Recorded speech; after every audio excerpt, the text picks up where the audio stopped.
Well, this is unfamiliar territory for you and Sean Payton. You haven't been 4-6 since 2007. There are some doubters about the Saints right now. Can you guys rally around that a little bit?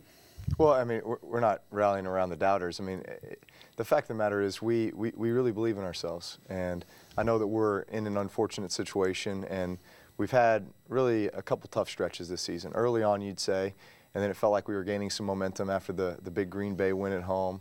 And then the big Carolina road win, going in then to kind of a mini bye weekend where we felt like we'd be well rested going into the San Fran game. And, you know, San Fran could have gone either way. Obviously, that was a heartbreaking overtime loss, but a game in which we felt like, you know, there were some couple plays here and there that certainly could have made the difference in that one. And then, obviously, a tough loss to the Bengals that, you know, we all feel like that was certainly not our best performance, and we're a much better team than that. And so where are we? Well, we're 4-6, and really what we have in front of us is a 6-game season. And the reason for that is because everyone in our division is right at that same point. So it's really as if the season starts right now, and we're going to play each one of our divisional opponents one more time from here on out, 2 of those at home, Tampa Bay on the road, last game of the season. So everything about our future will be determined here over the next 6 weeks. But it also just maybe puts even more of a sense of urgency and importance on each week, one at a time. And no better way to pull ourselves out of this than to take care of, you know, priority number one, and that is the Baltimore Ravens, Monday Night Football. And if we can do that, then we're off and running. You're an unabashed, optimistic guy, and I think as a leader of this team is fed off of that. But after the game yesterday, I heard some comments I hadn't heard in really 9 years covering this team. Kenny Vaccaro talked about, you know, it's a different vibe than it's been. And Sean Payton was asked about that today, and he said, you know, he understands the frustration. Could you address that a little bit? Yeah, I mean, the frustration comes from guys, you know, certainly guys that have been in this program are used to winning, used to being successful, used to performing a certain way, and I think even in losses, performing in a certain way. And I'd say yesterday's loss, or Cincinnati's loss, was the first time where, you know, in a long time where you felt like, man, we just flat out got beat. You know, rarely do we feel that way. We always feel like we were right there, and it was just, you know, a few plays. But, you know, listen, if that's a wake-up call, then it's coming at the perfect time, because this is a time where we all need to look with a very you know, sharp eye at ourselves, a very critical eye when we take a look at the film, and not hold anything back, hold ourselves accountable, hold each other accountable, and find ways to be the solution. And I'm confident that we have those type of guys. You know, I'd say, are as young a football team as we've been in a long time, and I think that has been part of this process is, you know, when you lose a bunch of veteran guys like we did during the offseason, you know, you're in some cases starting over in cultivating and bringing these young guys up to speed with, you know, our environment, our culture, the way that we do things. You know, there's a certain discipline, there's a certain focus, there's a certain approach, and I'm not going to sit here and make excuses for us, and yet the reality is that we are still in that, I think, growing phase. But we only, you know, time's running out, and I think we realize that, and obviously that's why we're sitting here saying, based upon where everybody else is in the division, where we are, this is a 6-game season starting right now. Interesting you brought up guys that you lost. I mean, you lose a Will Smith, a Vilma, a Roman Harper, a Malcolm Jenkins, a Lance Moore. I mean, big parts of this team. Can you never underestimate what that means to lose those guys in a transition, no matter how much young talent you have? Yeah, there's a maturity level that comes with veteran players. And, I mean, we could throw Sproles in that mix. You know, Sproles is a 10-plus year veteran. You know, Lance Moore, like you said, Vilma, Jabari Greer, Malcolm Jenkins, Roman Harper, Will Smith. I mean, all these guys that, man, not only a lot of years in the league, but a lot of years with the Saints. And guys that really understood kind of the way that we, you know, the process, you know, and journey that we've kind of gone through in order to get to this point. And so when you do have young guys, you just, you know, it's even more important that leadership is able to step up. And at some point during a season, you know, leadership takes over the team. And I don't think we're quite there yet, and I think that's, part of the reason why we've, maybe struggled.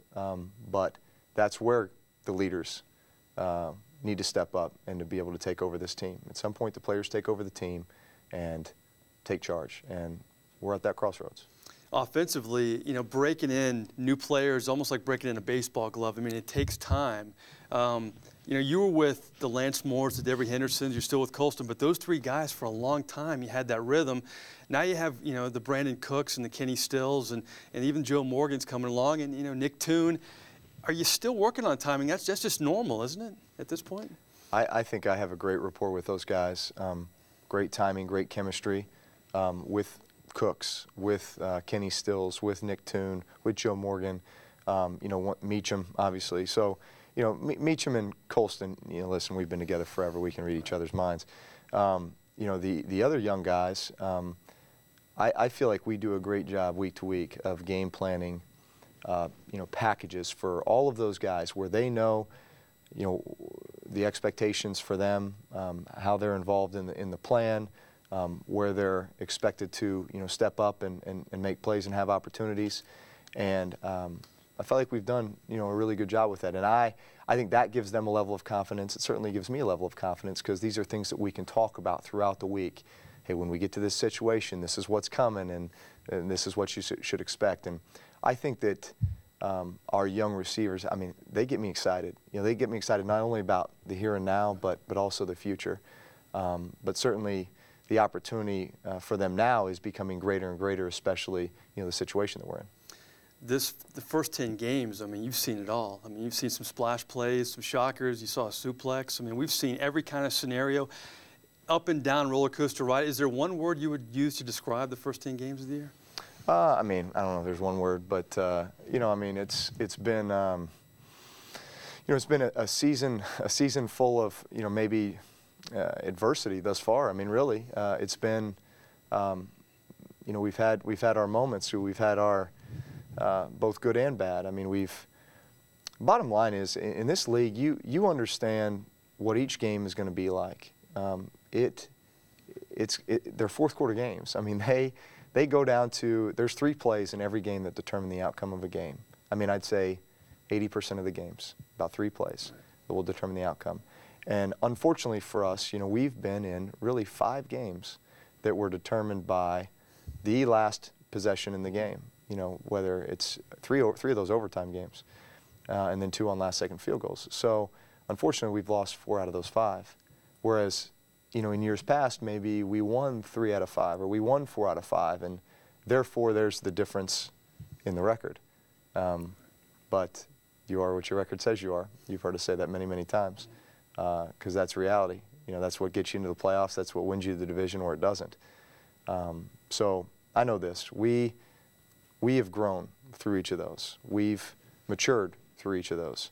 Are we where we need to be yet? No. But we're on our way. And we're all very confident that we're going to get the job done. I've spent a lot of time with you after games. You've had games where you've had 4 incomplete passes, and you've told me, you know what, I regret those 4 incomplete passes. Interception-wise, I know your total's a little bit up, but I see you make some of these throws, and I've also seen you complete some of those throws. When you've been able and have the ability to make these pinpoint throws, is there a fine line? Is it hard not to keep thinking that you can make those throws or to resist, some of these decisions? Is that a tough process mentally in a game? Yeah. Again, as a quarterback, you have to play with great confidence, and that comes through preparation, that comes through time on task, that comes through trust and anticipation. And listen, you're going to trust and anticipate throws sometimes, and then all of a sudden, it doesn't exactly play out the way that it should have, or what have you. And maybe there's a tip ball, maybe there's something happens that all of a sudden there's a turnover, and you have to be able just click on to the next play, learn from maybe what just happened. And listen, I've always said that there's 3 different types of interceptions. There's bad throws, there's bad decisions, and there's bad luck. And the ones you want to avoid are the bad decisions. Are you going to make bad throws occasionally? Yes. Is there going to be bad luck at times? Yes. But if you can limit the number of bad decisions then you always give your team a chance. You always give your team a chance if you make good decisions. A lot of players have come and gone in the last 9 years, but one of the main constants is yourself and Sean Payton. I know you have a special relationship, a close relationship, and you hinted to me after the Cincinnati game there'll be some changes coming, maybe some subtle changes. How are the conversations during a season like this between you and Sean Payton, away from the field, maybe during the week? We're two of the most confident and positive people that I think you would ever be around. It doesn't mean that the losses don't hurt, or that you know, the things that surround us don't, you know, bother us. But I think it's just our mentality of always half glass full, always, hey, what do we have? What can we do?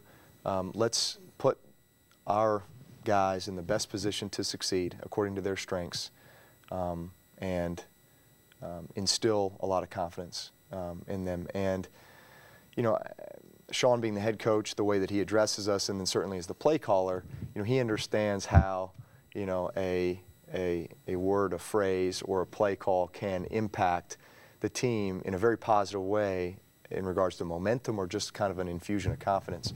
And certainly for me as well, being the quarterback, the guy who's pulling the trigger. So we take that responsibility very serious. Certainly a 4-6, you know, record. You know, it doesn't show, you know, more strongly on anybody than the quarterback and the head coach. But I know his mentality. I know his positivity. I know his drive to, you know, get this thing turned around. And he's never shied away from taking responsibility, accountability, and then also letting guys know what needs to be done to fix it. He does a great job of communicating that to us.